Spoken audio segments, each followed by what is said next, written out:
Merci beaucoup de nous avoir invités ce soir. Effectivement, nous sommes là avec Sophie Ramel pour vous présenter ce nouveau moyen d'enseignement, ce complément vaudois dédié à l'histoire du genre et des femmes. Et en fait, le but est vraiment avec ce complément de fournir aux enseignants qui seraient intéressés à développer ces thématiques dans leur classe, d'avoir des séquences à disposition pour pouvoir le faire plus facilement. Dans ce projet, nous avons collaboré avec plusieurs personnes, notamment M. Zosso, qui est parti là-haut, et M. Honoré de la HEP, donc de didacticien de la HEP. Nous avons aussi Mme Opériol, qui s'occupe de ces séquences, donc toutes les pistes qu'elle vous a données à la fin, en général, nous, on a essayé de les mettre dans nos séquences. Et puis, on a bien sûr des experts et des expertes qui proviennent du monde académique pour une caution scientifique par rapport à ces séquences. Il s'agit de 9, alors on est un petit peu en retard, il s'agit de 9 séquences clés en main qui sont à disposition pour les enseignantes et les enseignants, de longueur plus ou moins égale, elles font environ 6 pages. En fait, il y en aura 3 destinées pour chacune des années du cycle 3, donc 3 en 9e année, 3 en 10e année et 3 en 11e année. Elles se présenteront sous la forme d'un fascicule détachable, comme celui que vous connaissez déjà avec les MER actuels. Et puis, elles ont été construites pour être mises en lien vraiment directement avec les éléments qui sont abordés dans le plan d'études et dans les MER aussi. Le but est vraiment d'avoir des thématiques que vous pouvez inclure facilement dans votre enseignement.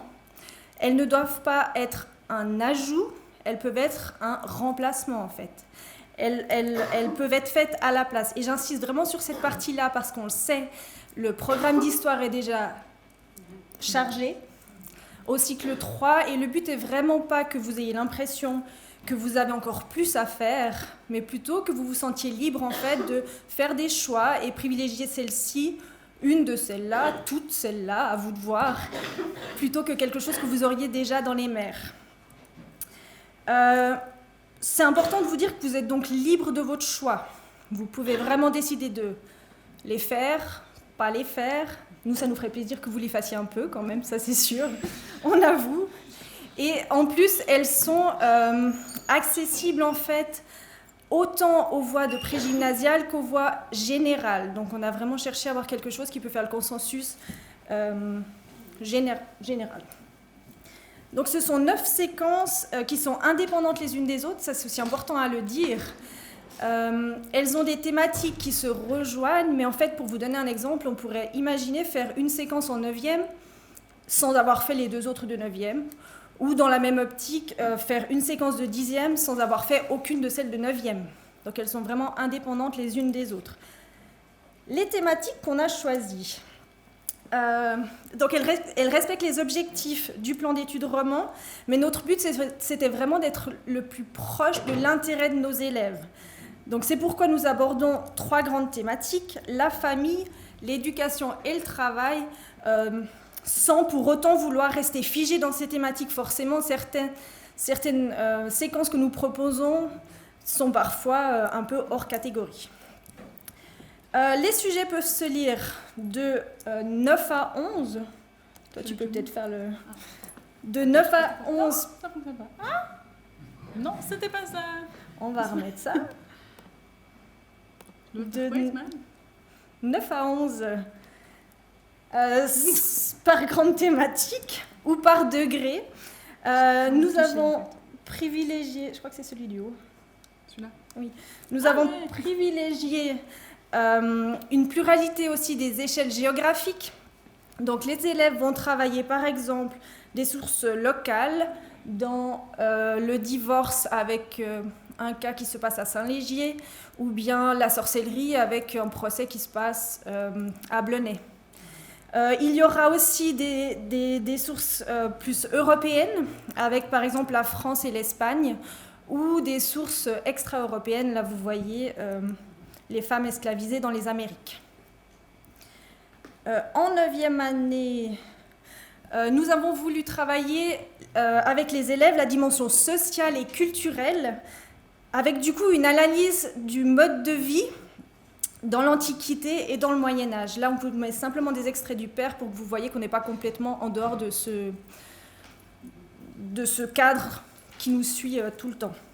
Donc, pour être plus précise, dans l'Antiquité, nous avons voulu travailler la thématique du mariage. Le but était donc de mettre en lumière la place des femmes dans le choix du conjoint, dans la cérémonie elle-même, mais aussi dans la famille, dans son couple. Et la perspective de genre permet alors de montrer la situation complexe dans laquelle se trouve la femme à ce moment-là. Au Moyen-Âge, les élèves auront l'occasion de travailler deux sujets qui sont intimement liés, puisque c'est l'éducation et le travail. En fait, le but est de montrer que les inégalités dans la scolarisation des filles les suivent en fait tout au long de leur vie.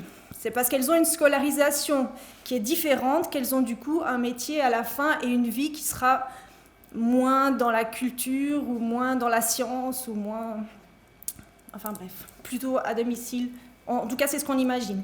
Et c'est pour ça que nous avons voulu montrer avec cette séquence qu'elles ne sont pas seulement à la maison, mais qu'en fait, elles ont un rôle prépondérant dans la vie économique, aussi bien à la ville qu'à la campagne. En 10e année, nous avons voulu que les élèves comparent et expliquent des témoignages, et analyser aussi les conséquences d'un événement. Chacune de ces séquences sera donc basée sur des témoignages, un ou plusieurs en fonction de la séquence, qui émanent de femmes. Et ça, c'est quelque chose qui nous était forcément important. Dans les moyens d'enseignement que vous avez en général entre vos mains, vous voyez quand même que les sources, et ça a été dit ce soir, sont majoritairement masculines. Donc le but, c'était de montrer qu'elles existent et qu'on peut aussi les utiliser et donc les questionner. Le but est de montrer du coup que ces sources sont au cœur des activités des élèves. On a par exemple un acte de procès pour la sorcellerie, on a une lettre de correspondance pour le divorce, et puis on a deux récits plus ou moins romancés de femmes esclaves, l'une dans les Antilles et l'autre aux États-Unis. Donc vraiment, ça tourne autour des témoignages. Et finalement, en 11e année, forcément, les activités se complexifient pour être en adéquation, du coup, avec les démarches historiennes qui sont demandées pour des élèves de cet âge-là. Les élèves devront donc effectuer un travail de recherche et d'enquête, notamment dans la séquence sur le sport. Et puis, ils seront peut-être aussi amenés à travailler et à recueillir, en fait, des témoignages de gens qu'ils connaissent sur les mouvements sociaux des années 70. Là, je dis peut-être, parce qu'en fait, ces séquences, elles ne sont pas encore tout à fait élaborées. Donc, c'est encore un petit peu flou. Avec ces thématiques, nous cherchons donc à faire émerger ce que Madame Opériol nous disait, ces mécanismes de pouvoir des sociétés historiques, et plus particulièrement, du coup, les mécanismes aussi de la domination masculine, dans le but de montrer le statut social qui est attribué aux femmes. Et puis tout au long de nos séquences, et à travers des sujets très variés, comme vous avez pu le voir dans le tableau, les élèves sont amenés à déconstruire les comportements socialement attendus des femmes et aussi la construction sociale qui en découle.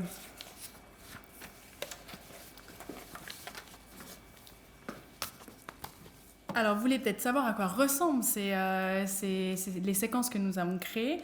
On ne va pas vous les montrer tout de suite.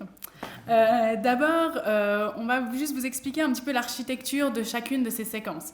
Donc, tout d'abord, elle débute toujours par une mise en contexte de quelques lignes qui permettent à l'élève de se plonger dans le sujet.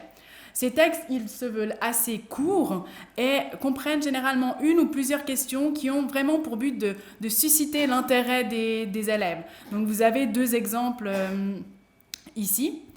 Ensuite, nous présentons aux élèves des sources historiques quand même, avec les expertes et experts en didactique. Il nous a semblé vraiment important de restreindre le nombre de sources sur lesquelles les élèves sont amenés à travailler, mais d'en faire une analyse un petit peu plus approfondie. Et il nous a aussi semblé judicieux de privilégier le document iconographique comme première entrée dans la thématique, toujours dans ce but d'intéresser au maximum les élèves à entrer dans le sujet. Les sources, elles ont été sélectionnées pour rendre le rôle des femmes plus visible dans l'histoire, et lorsque cela a été possible, on a vraiment choisi des documents qui émanent directement de femmes, comme typiquement les témoignages dont vous a parlé Aline. Les activités proposées autour des sources se veulent plutôt évolutives. Ça veut dire qu'il va s'agir de proposer des activités plutôt simples d'un point de vue taxonomique au début de la séquence, avec des exercices plutôt où ils repèrent, ils relient, ils entourent. Et ensuite, on va les complexifier un petit peu au fur et à mesure avec des activités plus complexes où les élèves doivent comparer, expliquer, etc. Lors des activités, les élèves ils vont être guidés en fait à travers un questionnement qui part d'abord de considérations générales sur le sujet et qui amène au fur et à mesure vers une approche beaucoup plus particulière de genre. C'est cette idée dont Valérie Opérial a parlé tout à l'heure, c'est-à-dire le genre en tant que catégorie d'analyse et cette idée de d'abord recontextualiser avant de partir directement dans l'analyse du genre. Donc le but, ça a été tout au long des séquences de montrer justement, comme a dit Madame Opérial, qu'elles ont été agentes, donc cette idée d'agentivité. Chaque séquence contient également des espaces de discussion, donc des espaces qui seront dédiés à la discussion, qui se présentent sous la forme d'un petit encadré spécifique. On vous en a mis un ici. Il débute par une ou plusieurs questions réflexives complexes, peut-être trop complexes pour les élèves seuls, donc ils vont devoir résoudre à travers finalement une discussion collective et doivent favoriser les échanges au sein de la classe. Ainsi, le genre permet de viser plutôt des finalités d'éducation à la citoyenneté et au débat. Mais pour mener ces activités à bien, on fournit dans le guide didactique des pistes de soutien pour les enseignantes et enseignants qui se lancent dans ces démarches, d'espace de discussion. Le but, c'est vraiment que les enseignantes et les enseignants se sentent libres d'exploiter ces espaces comme ils le sentent. En grand groupe, en petit groupe, à l'aide de mots-clés, à l'aide de textes, à l'aide de dessins, comme ils le sentent. Donc, on va voir si ça fonctionne. Donc, pour la présentation de ce soir, on a décidé d'illustrer nos propos avec une séquence que nous venons de terminer. Elle a été mise en page, mais on doit encore y apporter quelques modifications. Donc, soyez un petit peu indulgents et indulgentes. Donc, vous la découvrez en primeur ce soir, car elle n'est pas encore disponible, elle, sur le portail pédagogique vaudois. Donc, il s'agit d'une séquence de 10e année qui traite de la chasse aux sorcières et sorciers. Donc, cette séquence permet aux élèves de découvrir un sujet peut-être différent de ceux qui ont l'habitude de travailler en classe. Et là, ça permet véritablement d'être plongés en pleine histoire nationale et régionale. Ils vont au fur et à mesure de cette séquence pouvoir déconstruire l'image de la sorcière et du sorcier et comprendre le concept de genre qui se cache derrière cette thématique. Donc, comme je vous l'ai dit précédemment, donc la séquence, elle débute avec un petit texte explicatif, plutôt sur la temporalité et la géographie de la chasse aux sorcières et aux sorciers. Et il finit avec une question, ici, c'est « Qui étaient ces femmes et ces hommes brûlés au nom de la sorcellerie ?» Suit alors le premier document de la séquence, un document iconographique, donc comme je l'ai évoqué avant, on a privilégié cela, pour plonger les élèves directement dans l'imaginaire du sabbat. Et ensuite, il est complété quand même d'un document textuel, donc c'est un texte qui est tiré d'actes de procès d'une présumée sorcière qui traite également du sabbat. Alors, pas très net, mais si jamais, vous pouvez voir que les activités qui sont proposées à la suite de ces documents sont de l'ordre plutôt justement d'entourer, de nommer, de situer chacun des sabbats et d'en trouver les points communs.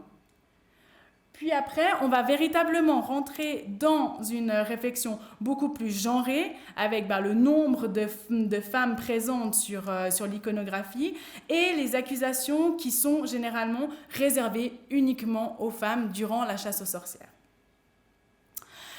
La deuxième partie se complexifie nettement avec une page entière de sources textuelles qui met en parallèle les accusations de la présumée sorcière et la défense qu'elle en fait. Les activités également demandent un tout petit peu plus de réflexion avec le fait de résumer et d'examiner chacune des accusations et de la défense afin d'y apporter un regard plutôt critique et contemporain. On a véritablement souhaité, dans chacune des séquences, aborder le lien passé et présent. Donc, on a mis un point d'honneur à chaque fois à essayer de faire quelques liens entre l'histoire d'avant et les parallèles qu'on peut en faire aujourd'hui. La dernière partie que nous proposons, en fait, c'est 2 documents qui sont justement destinés à répondre à l'encadré réflexif autour du genre. Ici, l'encadré réflexif, c'est pourquoi y a-t-il plus de femmes que d'hommes exécutés pour sorcellerie. Et on les aiguille un petit peu quand même avec le rôle des femmes dans la société, par exemple, à cette époque.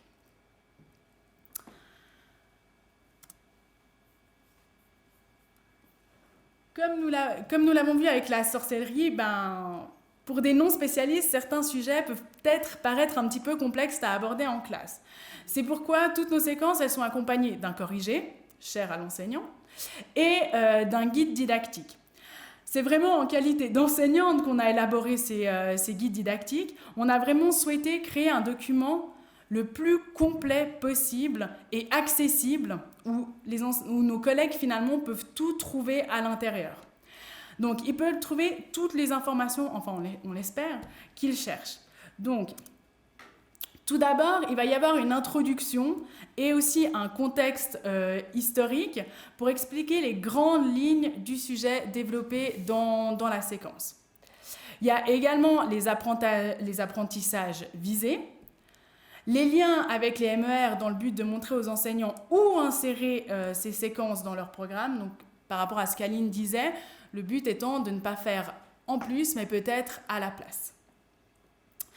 Quelques idées d'amorce que les enseignantes et enseignants peuvent utiliser ou non dans leur classe. Donc, ces idées d'amorce, elles ont été choisies par nous-mêmes. Donc après, vous n'êtes pas forcément obligés de les suivre. Et comme vous pouvez le voir, des informations complémentaires sur les sources qui peuvent parfois être complexes et demander finalement de la recherche à l'enseignante, ce qui n'est pas forcément le but. C'est pourquoi on a essayé de les détailler au maximum afin que les enseignants et enseignantes puissent trouver un maximum d'informations dans ce guide didactique. On a aussi donné des liens vidéo ou audio qui peuvent être destinés soit aux enseignantes et enseignants, soit alors qui peuvent être destinés à être directement diffusés au sein de la classe.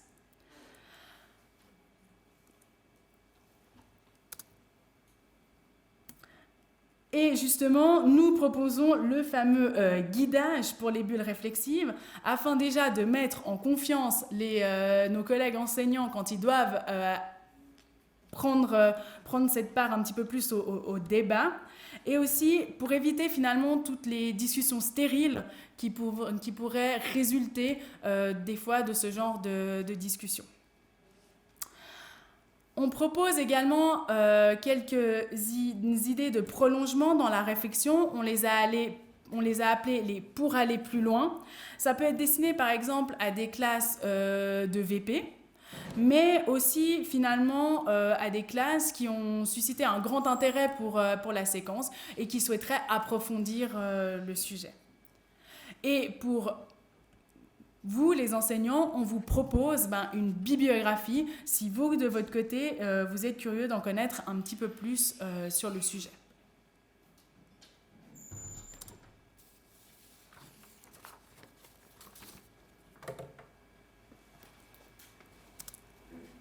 Donc, lors de cette soirée, nous vous avons montré en détail une séquence de 10e année qui ne figure pas, comme l'a dit Sophie, sur le portail pédagogique encore, mais qui arrivera très bientôt parce que celle de 10e année commence à être plus ou moins bien terminée. Elle passe chez le graphiste, elles seront là dans quelques temps.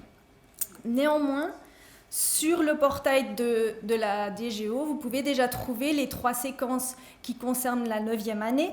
Ce sont encore les versions probatoires, il peut y avoir encore quelques changements, mais vous pouvez déjà les tester si vous voulez dans vos classes. Vous voyez que si vous voulez les tester, il suffit d'aller dans Histoire, moyen d'enseignement 9e, et vous retrouverez tout ce qu'on vous a dit ce soir, c'est-à-dire la séquence, le corrigé, le guide didactique, et aussi une introduction faite par Madame Opériol qui vous donne les grandes lignes du projet. Pour les séquences de 11e année, il faudra attendre le printemps, peut-être la fin de l'année scolaire, pour les voir apparaître sur le portail.